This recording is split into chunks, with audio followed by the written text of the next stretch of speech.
All right, we are on the second day of the finance units labeled day 16. So we are starting with order of operations. As you get into these finance units, we get these exponents like to the 60 and whatnot, and we need to practice how to operate our calculator. So you could be using Desmos, you could be using the TI-30XS, you could be using the TI-83, 84. Make sure you're actively practicing whatever calculator you need. You can go step by step. You can use the equal sign. You could put it all in at the same time. As long as you're getting the answers consistently correct, how you do it is completely up to you. So just keep that in mind that you should be actively practicing these. So this first page is several practice problems.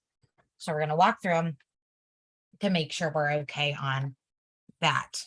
Oh, screen reset. Hold on.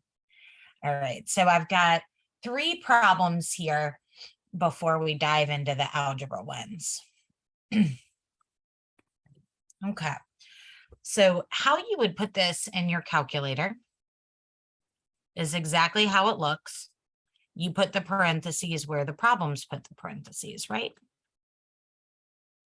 And we can put that in and we could get an answer.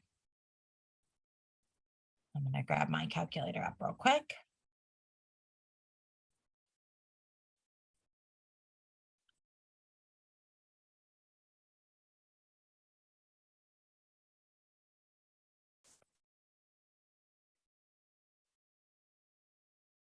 There we go.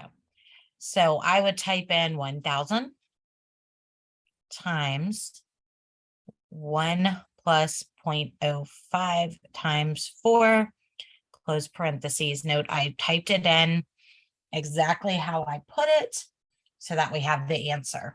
You should be able to do this on any of your calculators. Just make sure you're using parentheses and you should get 1,200. If you did want to do this piece separately, go ahead. It's 1.2 and then multiply by the 1,000. This piece, though, can easily be done in one foul swoop as long as you have the parentheses. Now we get into exponents. Exponents would still be 300 times exactly how it looks because the calculator knows your order of operations. But for exponents, here's where we need that caret button.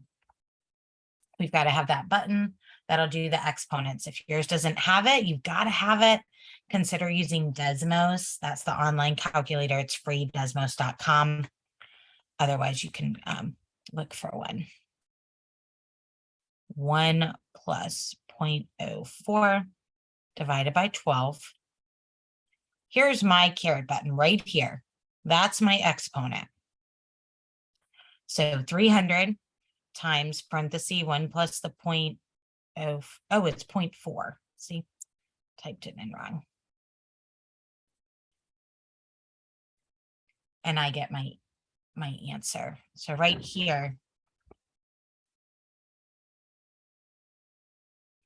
common error, make sure you have it. What it says, and watch your zeros. So 2145 divided by 0.59. Now, when I say which method are you comfortable using, you can divide, you can hit enter after every step. So you would go order of operations. So you do the parentheses first. That was the parentheses. Then you hit enter. Parentheses, then exponents come next. Then you hit enter. Then multiplication comes last. And then you hit enter. If you are more comfortable with that, that's fine. Always work order of operations. And then you could do this one however you like. Now, when I've got this next set, I like to pre-multiply it. So I'm not trying to type in so much stuff. But if not, you can put the parentheses exactly where they show and get your answer. So on the calculator, you would start with the inside, the parentheses, if you're doing this step by step.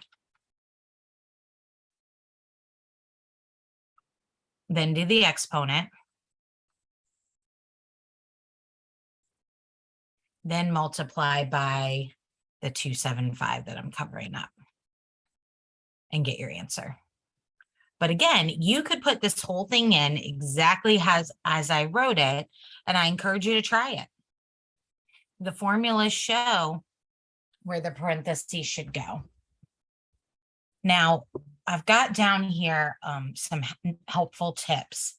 You can always perform calculations piece by piece, but if you do, make sure you're not rounding.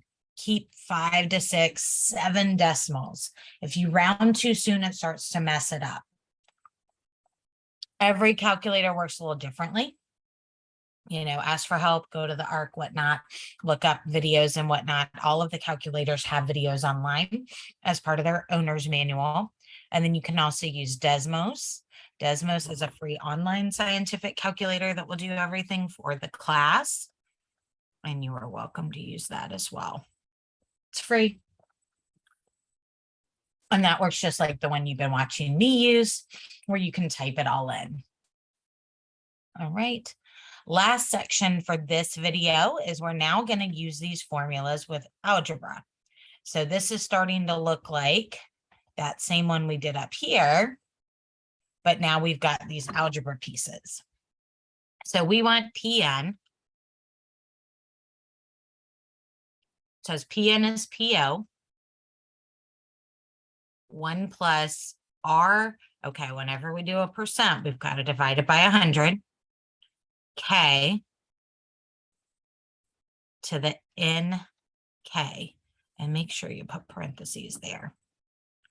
So to type that in your calculator, you would type 12,500 times 1 plus 0.075 divided by 4. Sorry, that should be a 5. And then let's just do 4 there, because that's what 1 times 4 is. So I can type that directly in.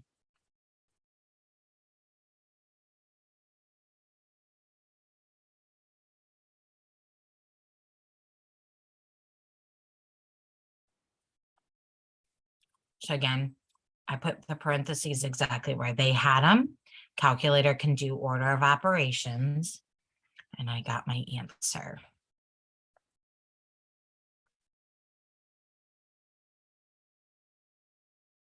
But if this was not a 1 here, you got to make sure you do your parentheses. Like here, it's not.